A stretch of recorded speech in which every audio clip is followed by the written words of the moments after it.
എൻ്റെ പേര് ബിജി ബാലൻ. ഞാൻ കോട്ടയം മണർകാട് എന്ന് പറഞ്ഞ സ്ഥലത്തു നിന്നാണ് വരുന്നത്. ഞാൻ 2022 ഒക്ടോബർ 15 ഇവിടെ വന്ന് ഉടമ്പടി എടുത്തത്. ഞങ്ങളുടെ അവിടെയുള്ള ഒരു റീനി ചേച്ചി പറഞ്ഞിട്ടാണ് ഞാൻ ഇവിടെ വന്ന് ഉടമ്പടി എടുത്തത്. ചേച്ചി എനിക്ക് പത്രം തരികയും അതുപോലെ ചേച്ചിക്കുണ്ടായ അനുഭവങ്ങൾ എന്നോട് വ്യക്തമായി വിവരിക്കുകയും ചെയ്തതിൻ്റെ ഫലമായിട്ടാണ് എനിക്കും ഇവിടെ വരാനായിട്ട് അമ്മ മാതാവ് അനുഗ്രഹം തന്നു. വന്ന ഉടനെ തന്നെ എനിക്ക് ഉടമ്പടി എടുക്കാനായിട്ടും അമ്മ മാതാവ് എന്നെ അനുഗ്രഹിച്ചു. ഞാൻ ആദ്യമായി ഫസ്റ്റ് നിയോഗം വെച്ചത് എൻ്റെ അസുഖമാണ്. എനിക്ക് ന്യൂമോണിയ വന്നതിന് ശേഷം നല്ല ബുദ്ധിമുട്ടുണ്ടായിരുന്നു ശ്വാസം എടുക്കാനും ഒക്കെ. അപ്പം എന്നും ഇൻഹെയിലർ വലിക്കണം. അത് എന്നെ അമ്മ മാതാവ് ഉടമ്പടി തൈലം പുരട്ടിയതിന് ശേഷം മാത്രമാണ് എനിക്കത് വിശ്വാസ പ്രമാണം ചൊല്ലി ഞാനത് ചെയ്യും. അതിന് ശേഷമാണ് എനിക്കത് മാറ്റി തന്നത്. അതുപോലെ തന്നെ എനിക്ക് വിട്ടുമാറാത്ത തലവേദനയും സൈനസൈസിൻ്റെ പ്രോബ്ലവും നടുവേദനയും കൈക്ക് വേദനയും എല്ലാം ഉണ്ടായിരുന്നു. അതെല്ലാം എൻ്റെ അമ്മ മാതാവ് ഞാൻ ഉടമ്പടി തേൻ തേച്ചതിൻ്റെ ഫലമായിട്ട് എനിക്ക് മാറ്റി തന്നു. രണ്ടാമത് ഞാൻ നിയോഗം വെച്ചത് എനിക്ക് വെള്ളത്തിൻ്റെ നല്ല ബുദ്ധിമുട്ടുണ്ടായിരുന്നു. വേനൽക്കാലം ആകുമ്പം കിണറ്റിൽ വെള്ളം ഒട്ടുമില്ല. അപ്പം ഞാൻ ഇവിടുന്ന് നമ്മുടെ വെഞ്ചരിച്ച ഉപ്പ് കൊണ്ടുപോയി വിശ്വാസ പ്രമാണം ചൊല്ലി 4-5 വർഷം മുമ്പാണ് ഞങ്ങൾ ആ വീട് മേടിച്ചത്. അപ്പം തൊട്ട് വെള്ളം ഇല്ല. വേനൽക്കാലം ആകുമ്പോഴത്തേക്ക് വെള്ളം ഒട്ടും തന്നെ ഇല്ല. അങ്ങനെ ഞങ്ങൾ പൈപ്പ് വെള്ളവും ഇടയ്ക്ക് മുടങ്ങുന്നത് കൊണ്ട് ഭയങ്കര ബുദ്ധിമുട്ടായി. എന്നും വെള്ളം അടുപ്പിക്കണം. അതിൻ്റെ ഫലമായിട്ട് ഞാൻ ഇവിടെ വന്ന് ഉടമ്പടി എടുത്ത് സെക്കൻഡ് നിയോഗം ഞാൻ അതാണ് വെച്ചത്. വെഞ്ചരിച്ച ഉപ്പിട്ട് വിശ്വാസ പ്രമാണം ചൊല്ലുന്നതിൻ്റെ ഫലമായിട്ട് എനിക്ക് ഇപ്പം എൻ്റെ കിണറ്റിൽ നല്ല വെള്ളമുണ്ട്. വെള്ളത്തിൻ്റെ ബുദ്ധിമുട്ട് അമ്മ മാതാവ് എനിക്ക് മാറ്റി തന്നു. മൂന്നാമതായിട്ട് എനിക്കൊരു വഴി തെളിച്ച് തരണമേ എന്നാണ് ഞാൻ എൻ്റെ അമ്മ മാതാവിനോട് പ്രാർത്ഥിച്ചത്. എനിക്ക് കിട്ടാനായിട്ട് എൻ്റെ പൈസയെല്ലാം പുറത്തോ ഓരോരുത്തർക്ക് ഓരോ ആവശ്യങ്ങൾക്ക് വേണ്ടി ഞാൻ കൊടുത്ത് എനിക്കതൊന്നും തിരിച്ച് കിട്ടാറില്ല. എല്ലാവരെയും ഞങ്ങൾക്ക് വിശ്വാസമായിരുന്നു. പക്ഷേ എനിക്ക് അമ്മ മാതാവ് ഇവിടെ വന്ന് നിയോഗം വെച്ചതിൻ്റെ ഫലമായിട്ട് അന്ന് വരെ സഹായിക്കാത്ത എൻ്റെ അച്ഛൻ എനിക്ക് 10 ലക്ഷം രൂപ നൽകി എനിക്കൊരു വഴി കാണിച്ചു തരികയായിരുന്നു. അതുപോലെ തന്നെ എനിക്കൊരു ജോലി വേണമെന്ന് ഞാൻ നിയോഗം വെച്ചിരുന്നു. അതും എനിക്ക് ഈ രൂപയിൽ നിന്നും എനിക്ക് സ്വന്തമായിട്ട് ഒരു കട ഇടാനും ജനസേവ കേന്ദ്രമാണ് ഞാൻ അവിടെ തന്നെ ഇട്ടിരിക്കുന്ന മണർകാട് എന്ന് വന്ന സ്ഥലത്ത് അക്ഷയ പോലെ. അത് ഞാനും എൻ്റെ ഭർത്താവും നല്ല രീതിയിൽ അതുകൂടെ ഞങ്ങളുടെ സാമ്പത്തിക ബുദ്ധിമുട്ടും എല്ലാം ഞങ്ങൾക്ക് മാറ്റി അമ്മ മാതാവും ഈശോയും ഞങ്ങളെ അനുഗ്രഹിച്ചിരിക്കുകയാണ്. പിന്നെ കഴിഞ്ഞ മാർച്ചിൽ ഭർത്താവിനൊരു ആക്സിഡൻ്റ് ഉണ്ടായി. അത് വണ്ടിയുടെ ഫ്രണ്ട് വശം മുഴുവൻ പോയി. ആ വണ്ടി കണ്ടു കഴിഞ്ഞാൽ പറയുകയില്ല പുള്ളിക്ക് ഒന്നും പറ്റിയില്ല എന്ന് ആരും പറയുകയില്ല. അമ്മ മാതാവ് പുള്ളി എല്ലാം തീർന്നു എന്ന് കഴിഞ്ഞ് അവിടെ കിടക്കുക, തെറിച്ച് വീണ് വണ്ടിയെന്ന് കിടക്കുക. അപ്പോഴും ഞാൻ അവിടെ ധ്യാനം കൂടിക്കൊണ്ടിരിക്കുക വീട്ടിൽ. അപ്പോൾ ഞാൻ ധ്യാനം കൂടിയതിൻ്റെ ഫലമായിട്ട് മാത്രം എൻ്റെ ഭർത്താവിന് ഒന്നും സംഭവിക്കാതെ അവിടുന്ന് ചാടി എണീറ്റുകയാണ് ചെയ്തത്.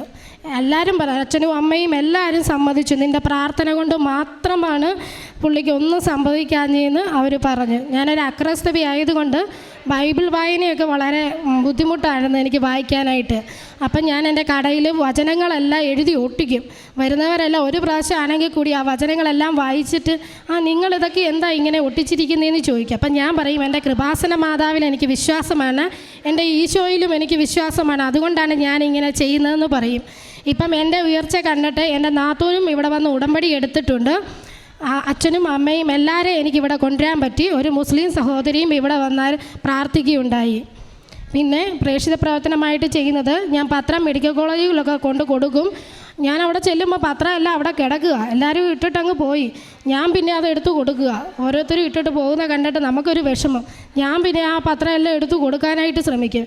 പിന്നെ ഞാൻ ദൂരെ പോയൊന്നും കൊടുക്കാതെ നമുക്ക് അടുത്തറിയുന്ന ആൾക്കാരിൽ തന്നെ അത് എത്തിക്കാൻ, നാണക്കേടൊന്നും വിചാരിച്ചിട്ട് കാര്യമില്ല എന്ന് എനിക്ക് മനസ്സിലായി. അച്ഛൻ്റെ ധ്യാനത്തിൽ നിന്നും സാക്ഷ്യങ്ങളിൽ നിന്നും എല്ലാം മനസ്സിലായി. പിന്നെ ഞാൻ കയ്യിൽ തന്നെ പിടിച്ച് പത്രങ്ങളെല്ലാം ഞങ്ങളുടെ അടുത്ത് തന്നെ കൊണ്ട് കൊടുക്കുകയാണ്. അതുപോലെ തന്നെ മെഡിക്കൽ കോളേജിൽ കൊണ്ട് ചോറ് പൊതി 10 ആണെങ്കിൽ കൂടി 10 പൊതി ഞാൻ എല്ലാവരും കൊണ്ട് കൊടുക്കും. വളരെ സന്തോഷമാണ്. അതുപോലെ പത്രം കൊണ്ട് കൊടുക്കുമ്പോൾ എല്ലാം അവർ പറയും, എൻ്റെ മോളെ ഞങ്ങൾ ഈ പത്രത്തിന് വേണ്ടി വെയിറ്റ് ചെയ്യുമായിരുന്നെന്ന്.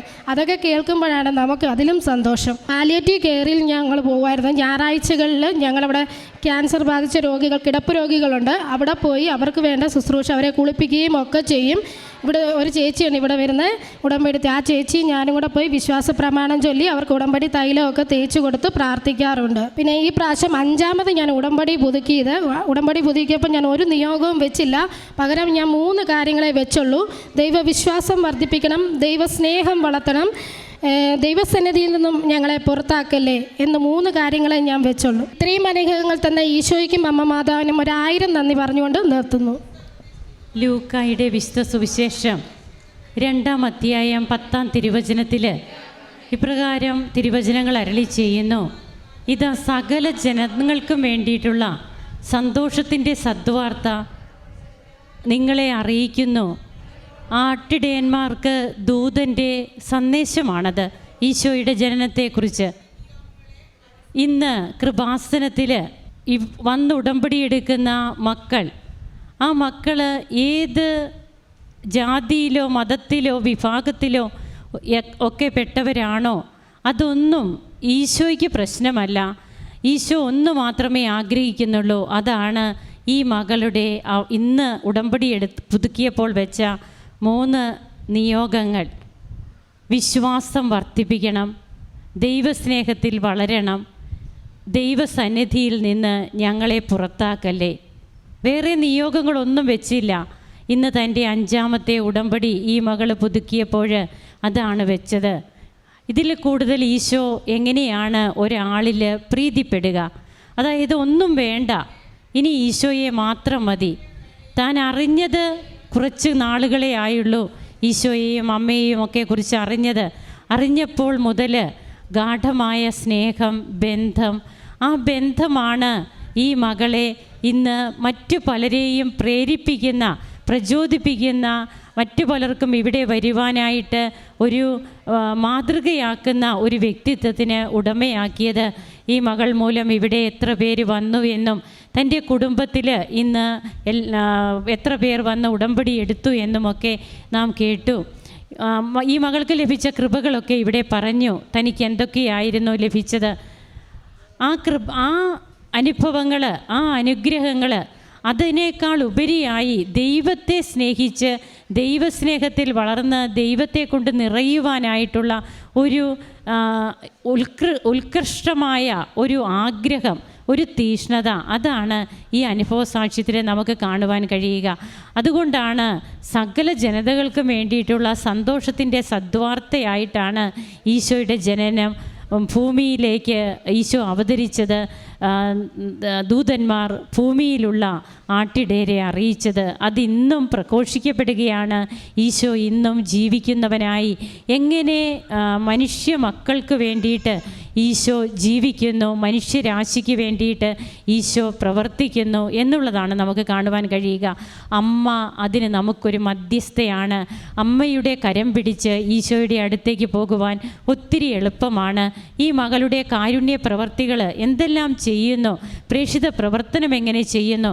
കൃപാസന പത്രം അവിടെ കിടക്കുന്നത് കാണുമ്പോൾ തനിക്ക് വേദനയാണെന്നാണ് പറയുന്നത്. തീർച്ചയായും ആ വേദനയാണ് ദൈവസ്നേഹം കൊണ്ട് നാം നിറഞ്ഞത് കൊണ്ടാണ് നമുക്ക് ആ വേദന. അല്ലെങ്കിൽ കൃപാസന പത്രം എവിടെയെങ്കിലും കിടക്കുന്നത് കണ്ടാൽ നമുക്കങ്ങനെയൊന്നും തോന്നേണ്ട കാര്യമില്ല. എൻ്റെ പത്രമല്ലല്ലോ, ഞാനല്ലല്ലോ അവിടെ ഇട്ടത്, ഇങ്ങനെയൊക്കെ നമുക്ക് ചിന്തിക്കാം. എന്നാൽ അതൊന്നുമല്ല.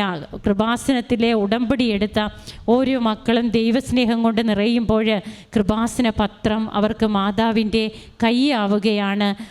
അത് മറ്റൊരാളെ ഇങ്ങോട്ട് കൊണ്ടുവരുന്നതിന് ഇത് സഹായിക്കുമെന്നുള്ള ഒരു ഉറച്ച ബോധ്യം അവരിൽ വളരുകയാണ്. അങ്ങനെയാണ് കൃപാസന പത്രമൊക്കെ ഈ മകൾ കൊണ്ടു നടന്ന് കൊടുക്കുന്നത്. അതുപോലെ കാരുണ്യ പ്രവൃത്തികൾ ചെയ്യുന്നതും.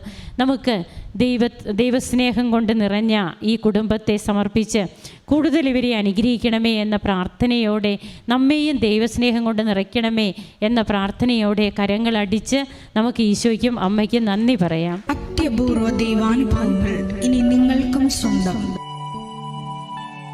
ഈ യൂട്യൂബ് ചാനൽ ഇതുവരെ സബ്സ്ക്രൈബ് ചെയ്തിട്ടില്ലെങ്കിൽ ഇപ്പോൾ തന്നെ സബ്സ്ക്രൈബ് ചെയ്യുക.